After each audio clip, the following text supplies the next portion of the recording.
Hey, this is Judith with Days of Judah, and I am doing a follow-up video.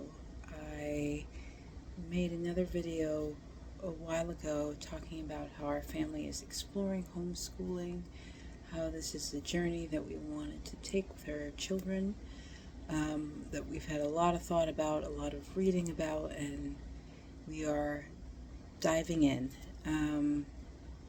So it's been interesting.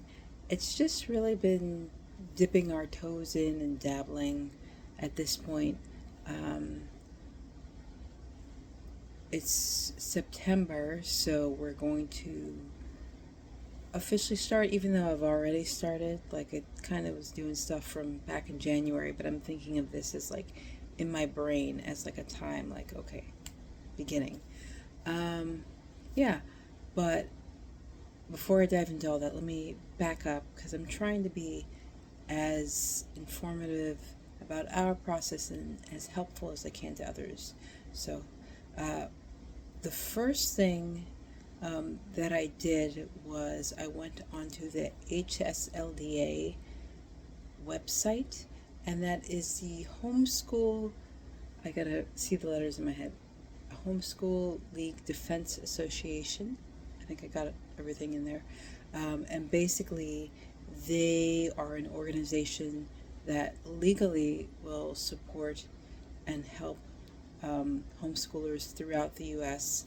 Um, as they are trying to figure out what the rules are for what state they're in, because there isn't a blanket law for homeschooling in the U.S. It is based on the state that you're in.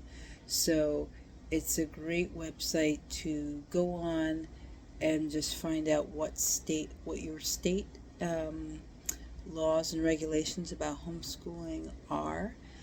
So I did that for us, and we are in one of the states where there really isn't very much of anything in terms of regulation, which is nice when you're learning because you feel less like, oh, I have to keep track of a bunch of things. Their recommendation, though, is that if you are in a state where there isn't a lot of regulation, you should still keep up on your documentation. So, meaning whatever you're doing with your children in terms of their educational process, document all those things so that you have it, should in case you need that information to prove what they've learned at some later date, or you're moving to another state and things change and you need that information. Whatever the case may be, you have the documentation, and I think that's a great idea. So from that point, but even before I knew that, I got a homeschool planner. Um, and this has been useful for me. At first, I was writing like a bunch of things. I was like, oh, we'll do this, we'll do this, we'll do this, we'll do this. And advice that I got from other homeschooling parents was, with my children, they are 4 and 2. The 2-year-old, we're not really, he's a free agent in the universe. The 4-year-old, we're definitely doing educational, academic pursuits. Light, nothing heavy.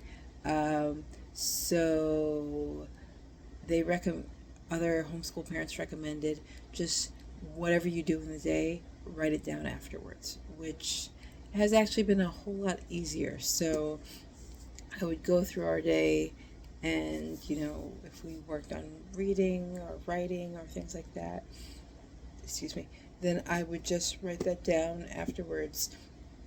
And also, it's been really useful because I find that I'm starting to take notes on things that I see.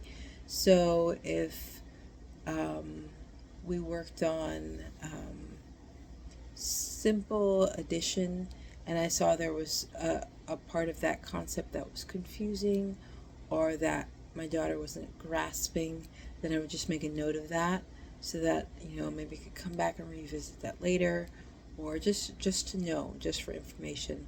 So having a planner has been really helpful. I know that may seem like homeschool 101 for families that are veterans, but for a person and a family that has just started and is just super new to this, we're learning everything. And yeah, so I got a planner, and it's been really helpful.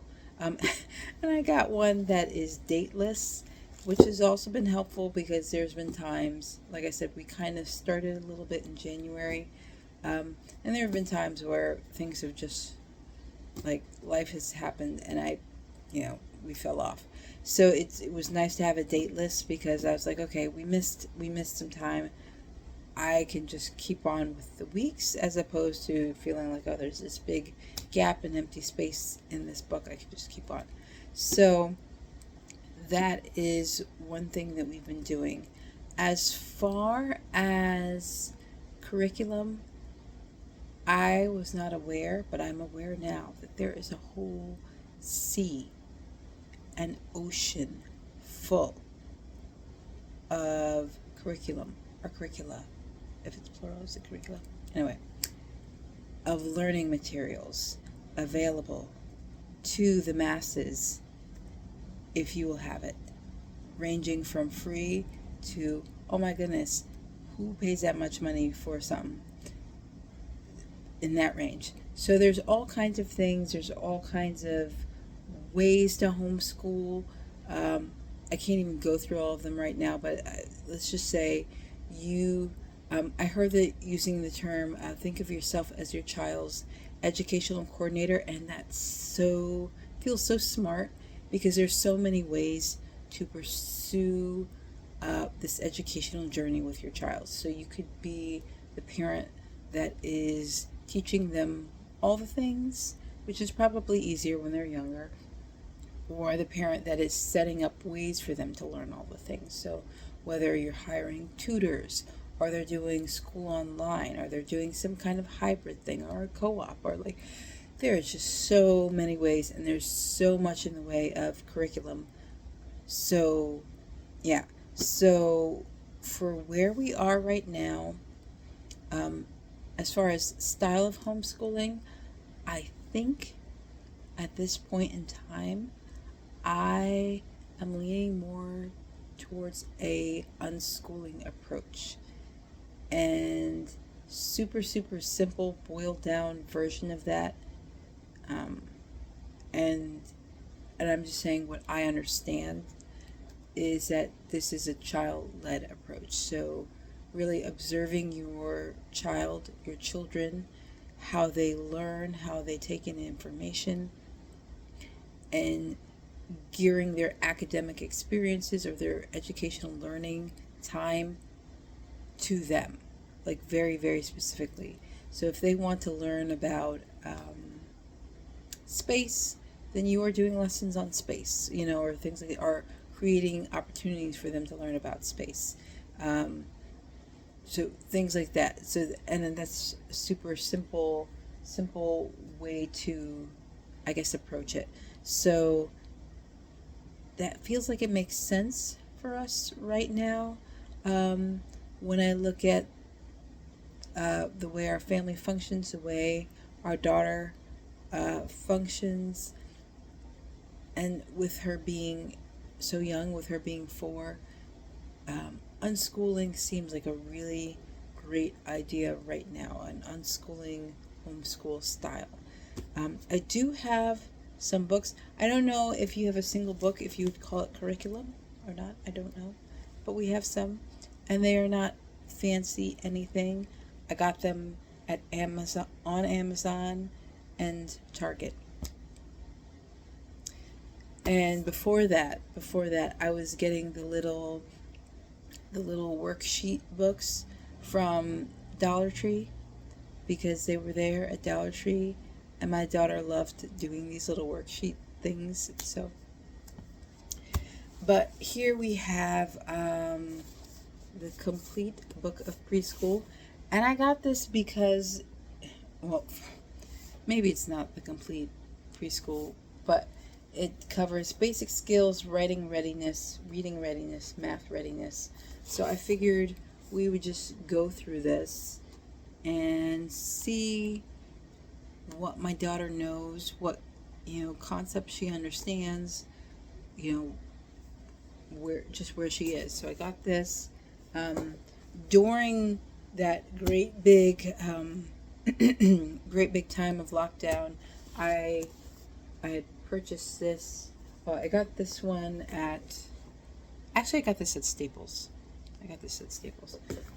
I got this big preschool book on Amazon because I needed things for my children to do because I was working a full-time job from home, and my husband working full-time from at home. I was pregnant. It was just, there was a whole lot. So we got this just because we needed like ways to stay sane. So this is something here, and this doesn't even say. I mean, there are things it'll say reviewing A, B, C, D, and E at the top of the page. So like when I write down notes, I'll just write down that we reviewed A, B, C, writing A, B, C, D, and E, something like that. So I got this on Amazon. This was really intriguing to me. It is called Tinkeractive. It is math.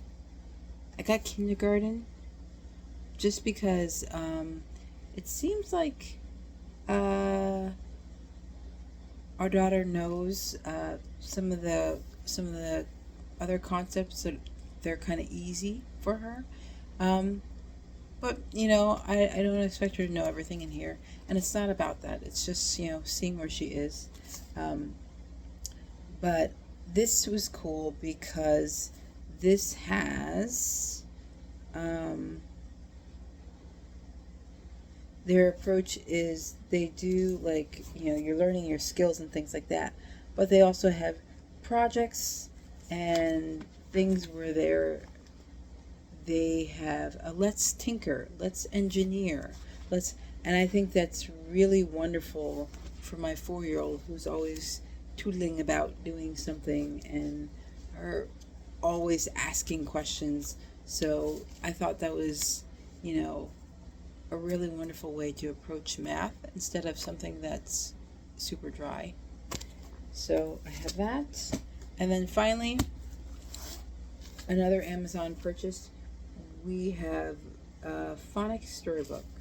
I got this because it kind of reminded me of I don't know if you had this experience as a child, in very early learning, like the Dick and Jane books, where it's like, see Dick run, and those types of things.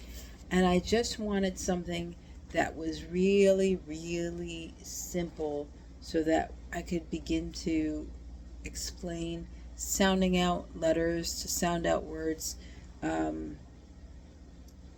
and also had pictures that were somewhat diverse. So there were, people of all different colors in here, and there are all different colors. So I appreciated that, and it's been fun. She's had a lot of fun with this. The stories are very, very short, so we can do a story. Usually she will want to do more than one. And it's very repetitive. Like for example, let's see here. This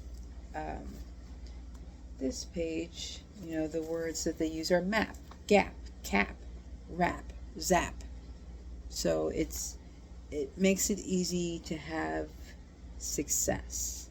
So we've been using this and we've been having fun with that. So we've kind of been doing reading, writing, and math, and then on top of that, what has been of interest, we've been exploring things that are of interest. So we get a lot of books from the library, and we read and read and read, and it just blows my mind to know that she is learning so much information simply by just listening to stories or, what we read in books. Um, and that's really fascinating. So that's kind of what we're doing at this point in time. Um, the biggest challenge that I face right now is probably myself, is getting out of my head and staying out of the space of, oh, my kid's going to be behind, they're going to, like, I'm going to fail them, or, some kind of thing like that. Just getting my head out of that space, because I know this is going to sound funny, but is there really a behind when you consider that no one can know all the information in the world? Yeah, we have benchmarks, we have certain things, especially if you're in the school system, that you're learning by a certain time, but there's no reason why you have to stop learning. It's not that you graduate and then, oh, if you didn't get it now, you're not going to get it ever. Um, so I'm trying to take the pressure off and just go at the pace that makes sense for us, with the understanding that we can learn as much as we need to, um, in all in good time. And if we do a good job, the mister and I, of making sure that that learning experience is geared towards our children and is wonderful and joyful and interesting and intriguing, then they will always be students. They will always want to learn. They will always be picking up a book, um, signing up for a class or something like that. And those are really, really um, important, I think, life skills. So that is where we are right now. It is not perfection by any means, but it is feeling comfortable and manageable, and that's where we are. So, uh, my question to those of you that are watching this through the interwebs: if you are doing homeschooling, how did you start? What was your beginning? Did you do a fancy, not fancy, did you do a curriculum program? Um, did you start off from the very beginning, from when your kids were little, or did you start, um, after having pulled them out of school? What was your process? Very, very interested, and would love to know. So I'm Judith. This is Days of Judah, and I hope you have a good night.